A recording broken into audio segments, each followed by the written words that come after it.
M-am certat cu Mary. Cum care? Cea care este ținută captivă toată viața într-o cameră în care totul este alb-negru cu nuanțe de gri. Acolo citește cărți alb-negru, vede emisiuni la televizor alb-negru și devine cercetător în neuroștiințe. Știe totul despre creierul uman. Dacă întreb ce se întâmplă în creierul uman când o altă persoană se uită la cerul albastru, ea descrie tot, deși nu vede ea însăși culoarea albastră, pentru că totul în jurul ei este alb-negru. Dar îți descrie tot fluxul descărcărilor de neuroni atunci când cineva se uită la cerul albastru. Doar că Mary nu vede acel albastru, ea vede doar neuronii celelalte persoane. De fapt, nu a văzut niciodată albastru, fiind închisă în camera alb-negru, așa că ea nu știe cum arată, de fapt, culoarea albastră. Într-o zi, Mary este lăsată afară. Când iese pe ușă, primul lucru pe care îl face este să se uite la cer și să spună: aha, așa arată deci albastru. Mary a învățat ceva nou, sau mai bine zis, a descoperit o calitate nouă a informației pe care a căpătat-o despre lumea de afară. Mary este un exemplu clasic în lumea filozofilor pentru a descrie cum experiențele noastre au calități intrinsece, subiective, care nu pot fi cunoscute decât de persoana respectivă, din interiorul minții ei. Culoarea albastră, gustul unei portocale, sunetul unui vânt în pădure. Aceste calități adiționale, care sunt descoperite doar subiectiv, sunt desemnate cu termenul generic de qualia. De ce e importantă Mary? Pentru că filozofia argumentează, cu ajutorul experimentului imaginar al lui Mary, că lumea nu poate fi descrisă complet numai de legi fizice din afară. Adică materialismul sau fizicalismul nu este explicația completă a lumii. În lume există percepții obiective, două mere, cu care toți cădem de acord. Asta e știința. Dar și percepții subiective, care nu sunt trăite decât de persoana pe care le are. Gustul merelor nu poate fi știut decât de persoana care îl gustă. O altă persoană trebuie să guste și ea să afle acel gust. Nu poate ști gustul doar din descrierea unui măr. Pe mine, Mary asta m-a pus pe gânduri citind eu cartea Eroarea lui Galilei. Aici autorul, Philip Goff, argumentează că problema fundamentală a materialismului este faptul că el nu permite cunoașterea subiectivă în arealul său de descriere a lumii. Fără a-i permite lui Mary să experimenteze subiectiv culoarea, materialismul nu va putea explica qualia, culoare. Tot așa cum Mary nu știa cum se vede culoarea albastră atâta timp când nu i s-a permis să iasă afară să o vadă cu proprii ochi. Citind cartea, eu m-am gândit că pot înlocui culoarea albastră cu cercuri. Dacă Mary, de exemplu, poate desena doar linii drepte, dacă tot ceea ce vede sunt linii drepte, ea nu-și poate imagina cercurile. Și m-am gândit că noi suntem Mary, pentru că nu ne putem imagina patru drepte perpendiculare una pe alta, pentru că nu ne putem imagina spațiul patru-dimensional. Trăim într-unul trei-dimensional. Putem lua un extraterestru care are un creier ce percepe patru dimensiuni. Ne uităm la creierul lui și tot nu ne putem imagina patru linii perpendiculare una pe alta. Întrebarea pe care mi-am pus-o este dacă nu cumva problema lui Mary este prost pusă. De fapt, ce demonstrează acest experiment mental? Că fizica nu este completă? Sau doar că există moduri diferite de procesare a informației în creier? Unul din afară și altul din interior. Și atunci nu putem pretinde ca primul să îl înțeleagă pe al doilea. O pisică nu își poate imagina legile lui Maxwell pentru că neuronii ei sunt puțini. Nu poate face conexiunile necesare, chiar dacă pisica se poate juca cu luminițele de la bradul de Crăciun, cum o face cu chemul. Neuronii pisicii procesează informația doar în forma în care a fost construită de rețeaua lor neuronală. Într-un fel, asta este problema camerei chinezești a lui John Searle. Un funcționar român, să spunem, ar putea manipula simbolurile chinezești, dând mereu răspunsurile corecte, fără să știe chineza, fără să înțeleagă semnificația simbolurilor. Cam ca ChatGPT. Iar asta fac neuronii. Ei manipulează tensiunile electrice, fără să știe ce reprezintă ele. Un neuron citește tensiunea electrică de la receptorul care a primit un foton de lungime de undă 400 de nanometri. Asta ar fi albastru. Apoi dă mai departe tensiunea electrică sub formă de descărcare electrică a altor neuroni. Neuronii nu știu despre informația pe care o poartă, tot așa cum nu știe funcționarul lui Searle chineza. Atât timp cât Mary, cea care stă în camera gri și nu a văzut niciodată culori, se uită la neuronii altei persoane, ce altceva poate afla decât tensiuni electrice? Pentru ca să vadă albastru, Mary trebuie să se uite ea însăși la lumină. Trebuie ca neuronii ei să fie implicați în procesarea informației de culoare. Atunci când Mary se uită la creierul altuia, ea nu își folosește această capacitate, ci alta, cea de a vizualiza descărcările electrice din neuronii unei alte persoane. Simplu spus, pentru a vedea albastru, Mary trebuie să-și folosească direct capacitatea de a vedea ea culoarea albastră, nu capacitatea de a recunoaște semnale neuronale în alte creiere.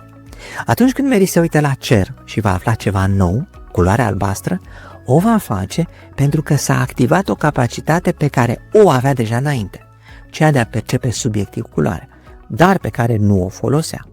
Capacitatea care o făcea un om bun de știință, capacitatea de a percepe obiectiv cifre și relații, nu o făcea automat să perceapă culorile. Mary, care a trăit într-o cameră gri toată viața și a studiat neuronii altor persoane care priveau cerul albastru, încercând să înțeleagă ce este culoarea albastră fără să o vadă, iese afară și vede pentru prima dată culoarea albastră a cerului. De ce vede Mary culoarea? De ce nu și-o poate imagina înainte când se uita doar la neuronii celelalte persoane care se uită la cerul albastru? Pisica nu cunoaște legile lui Maxwell pentru că nu are neuronii care ar fi făcut-o capabilă să le cunoască. Să aibă Mary niște neuroni speciali care o fac să vadă culoarea albastră în sine doar atunci când o privește ea și pe care nu și activează când se uită la un alt creier. De aceea să nu-și poată imagina culoarea albastră fără să o vadă direct măcar o dată. Ar putea fi o concluzie, deși oamenii de știință nu au găsit neuron special pentru asta și nici nu se așteaptă să existe. Așa că trebuie să fie altceva ce iese emerge din neuronii ăștia obișnuiți, care nu sunt decât un fel de condensator mai complicați. De fapt, ce sunt aceste capacități de recunoaștere ale creierului? În esență, rețele neuronale care discriminează răspunsuri. Dacă mă uit la bunica, rețeaua neuronală converge la un grup de neuroni care se activează doar când mă uit la bunica sau când mă gândesc la ea. În rest, sunt mereu tăcuți. Asta cred că este aproape dovedit. Această capacitate de recunoaștere, de convergență la un răspuns, o au și animalele. Oamenii, în plus, au adăugat și limbajul cuvintelor. Și atunci, ce este teatrul intern al lui Descartes, cel în care se manifestă senzațiile subiective, qualia?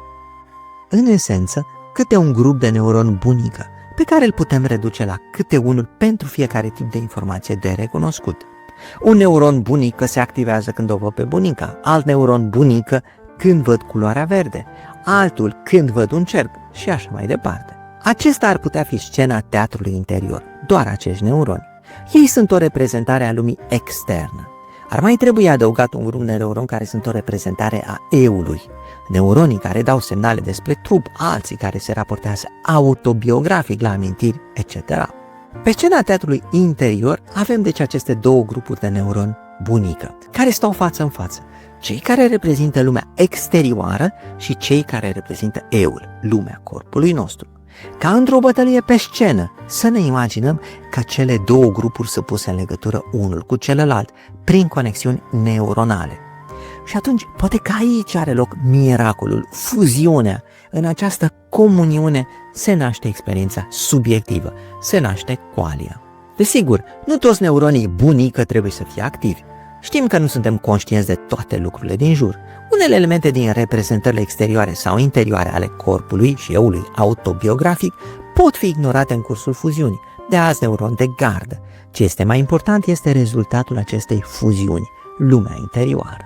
Îmi place să mă gândesc că ar putea fi așa, dar nu cred că poate fi. Păi, dacă doar procesarea acestor neuroni bunică ar da prin fuziune lumea interioară pe care o simțim noi, cum ar ști procesarea că neuronul acela reprezintă o bunică și nu un avion? Că doar e un neuron care dă un semnal electric.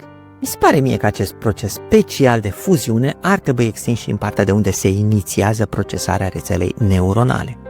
Sfârșim astfel cu o explicație globală a conștiinței, apropiată de teoria lui Bernard Bars, care spune că întreg creierul este scena teatrului interior, pe care conștiința nu face decât să pună reflectoarele și să aducă la lumină câteva dintre evenimentele care au loc acolo. Ce ar fi dacă cei care lucrează la inteligență artificială ar putea descoperi și reproduce aceste procesări speciale, care ar da în final și senzațiile subiective? Dar, citind cartea Eroarea lui Galilei, sunt sigur că aceasta nu va fi o explicație materialistă a lumii, pentru că nici programatorul care a descoperit acel software nu ar putea explica de ce rezultatul procesării ar fi nu numai o decizie sau alta de acțiune, dar și senzația subiectivă. În schema trasată de Philip Goff, rezultatul s-ar încadra în dualismul naturalist, adică acel dualism în care senzațiile subiective, qualia, își au și ele legile lor, doar că ele nu pot fi descrise și mai ales nici justificate de legile matematice ale fizicii. Ar fi alte legi, într-un univers în care atât senzația subiectivă, cât și cunoașterea obiectivă și-ar căpăta loc egal în ceea ce noi numim experiența existenței, adică, simplu spus, viața. Ce m-a învățat pe mine cartea Eroarea lui Galilei? Am devenit familiar cu problema lui Mary, o ființă care trăiește într-o cameră gri și vrea să-și imagineze culoarea albastră doar privind creierul altor persoane care, spre deosebire de ea, au acces la culoarea albastră a cerului. Cât timp trăiește în acea cameră, nu va reuși, oricât ar măsura de precis neuronii celelalte persoane. Când ea însă își va evada din cameră și va vedea cerul albastru, va descoperi ceva cu totul nou pentru ea. Cum se vede culoarea albastră? Ce înseamnă asta? Că o culoare, cum este albastrul, are în percepția ei ceva nou, subiectiv, care nu se descoperă decât atunci când este percepută direct, nu descrisă prin modelele matematice. Cu alte cuvinte, lecția lui Mary este că modelele matematice descriptive au o limită intrinsecă. Ele nu pot descrie cum se simte intrinsec gustul, cum este percepută intrinsec culoarea în teatrul subiectiv al experienței.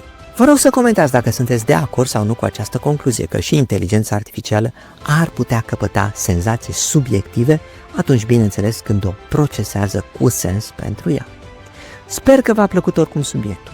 Vor mai urma videouri pe aceste subiecte. Până atunci însă, vă rog să vă abonați la canal dacă n-ați făcut-o deja, apăsând pe acest buton de abonare. Până data viitoare, eu sunt Cristian Presură, voi sunteți cool, vă doresc numai de bine. La revedere!